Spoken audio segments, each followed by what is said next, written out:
free Libya. That certainly would have been an argument that we would have heard in our deliberations. But nobody really made that case. This is a guy who's been around for a long time, and there is not much of an opposition, my understanding. Towards the end of 2003, the US voted to lift all sanctions on Libya. So did France. Following an intensive media battle waged by the families, Gaddafi agreed to pay $1 million per victim of the DC-10 bombing.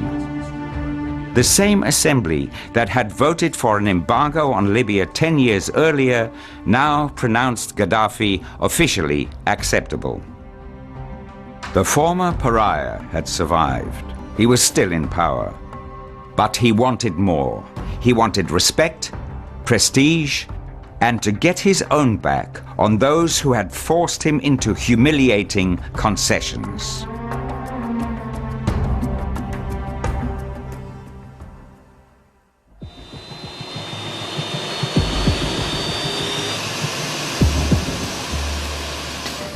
Once the sanctions were lifted, world leaders flocked to pay court in Tripoli. Gaddafi had called for these visits, which made him a player on the world stage.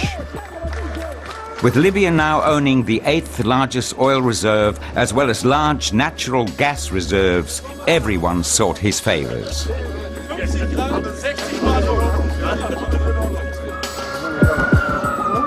Gaddafi even received the US Secretary of State. On the agenda, commerce and the war on terror.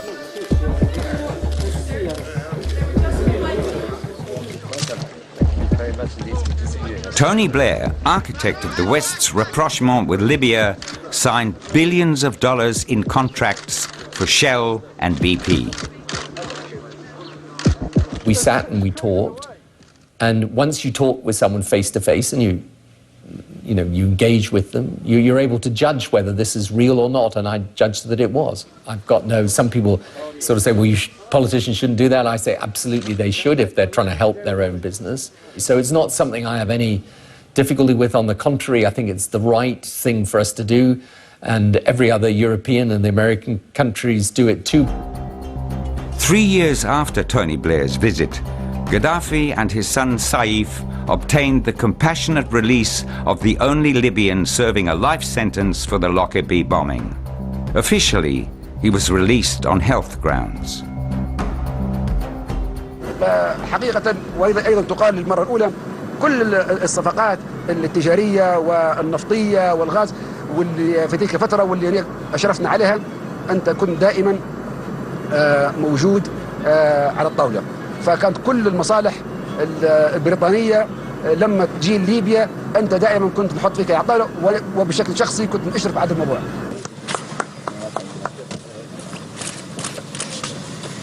We had to make it very clear it wasn't a decision for the government, and it wasn't, because the power was devolved and there's a whole set of systems that come into place on this decision. But obviously for them, for Libya, just as it was a very sensitive issue for our public opinion, it was a very sensitive issue for theirs. I don't know when it would have become part of the negotiation and when it was on the table, but you may well be right. It may well have been there in 2003, but it's certainly not something that I was aware of at the time at all. We got one of the terrorists convicted, and then the British acted in a perfidious way and let him out. By the way, I don't think he ever did die, so I suspect that health excuse was just that, an excuse. And we had very clear understandings, at least we thought we did, with the Brits that he would not be let out if he was convicted and sentenced. Gaddafi was rich. He bought roads, factories, airports, and a lot of weapons. At the request of the Europeans, he stemmed the tide of would-be African migrants who were crossing Libya bound for Europe. The West pandered to him.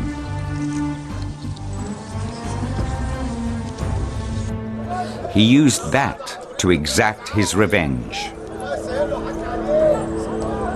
For years, 7 Bulgarian nurses and a Palestinian doctor had been held in a Libyan jail, accused of inoculating children with the AIDS virus. Their ordeal moved public opinion and upset the rapprochement between Libya and the West. But Gaddafi wouldn't budge. Emissaries were sent to free them. The European Commission held long negotiations.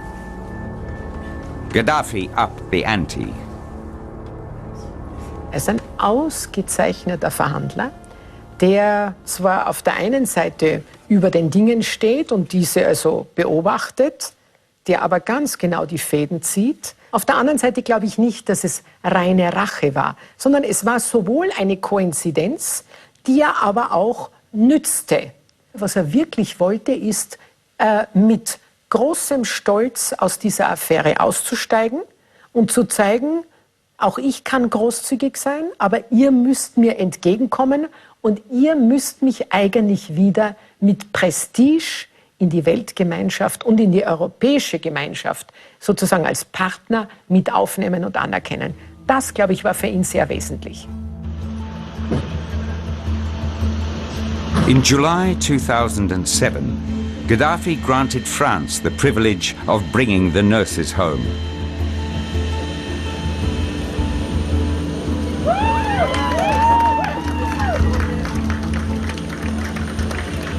Alongside the European Commissioner was President Sarkozy's former wife, Cecilia, symbolizing the victory of French diplomacy. In exchange, France had promised sophisticated weapons and, above all, an official visit to Paris. Ich glaube, sowohl Gaddafi als auch Frankreich konnten hier sozusagen einen diplomatischen Coup landen. Und selbstverständlich war das beiden eigentlich sehr angenehm. Ich glaube, dass vor allem die Libyer selber, als das Abkommen ausverhandelt war, herumgefahren sind und sozusagen ausprobiert haben, in welcher Hauptstadt würden sie das eigentlich erreichen, was sie wollten, nämlich eben Prestige, Rückkehr in die internationale Gemeinschaft mit möglichst viel Gloire.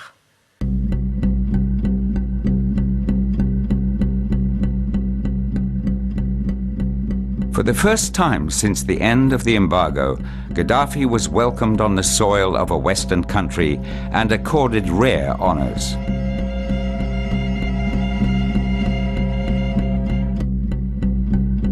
He spent 6 days in Paris, bringing entire streets to a standstill. He invited himself to the Louvre and to Versailles. He pitched his tent in the public gardens. This lavish official visit began on International Human Rights Day, sparking protests.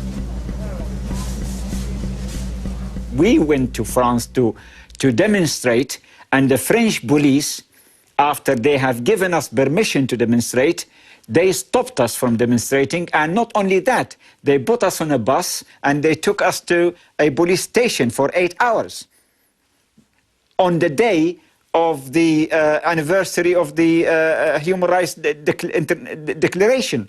It's unbelievable. J'ai dit au président Kadhafi combien il fallait continuer à progresser sur le chemin des droits de l'homme, dans tous ses aspects, tout ce qu'il restait à faire. Le président Nicolas Sarkozy a indiqué hier qu'il vous avait demandé de progresser sur le chemin des droits de l'homme. Tout d'abord, nous n'avons pas évoqué, moi et le président Sarkozy, ces sujets. Nous sommes amis et proches collaborateurs. Ça n'a pas été évoqué.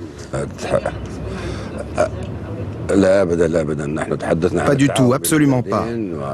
Nous avons évoqué les questions de coopération entre les deux pays. Nous avons évoqué tous ces contrats dans différents domaines et dans l'intérêt des deux pays. Gaddafi demonstrated his renewed power by humiliating his host. He failed to honor most of the 10 billion euros worth of contracts he had promised, such as one for Rafale fighter planes.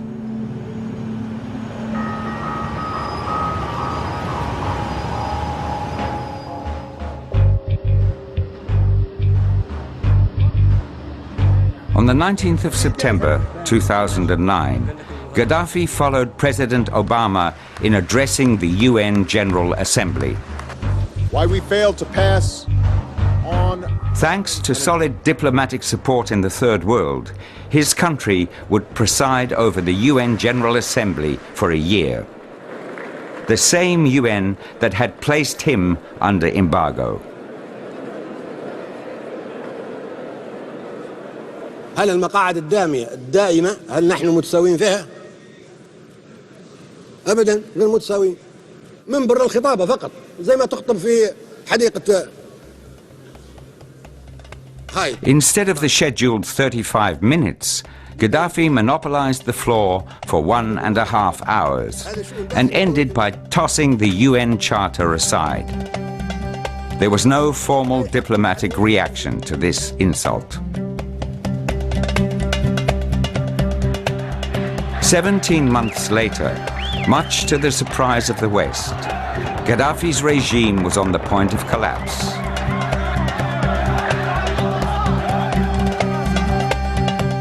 Realpolitik led the West to believe that Gaddafi's dictatorship would go on forever. And Gaddafi, convinced that rapprochement with the West would guarantee his survival, underestimated the wrath of his own people.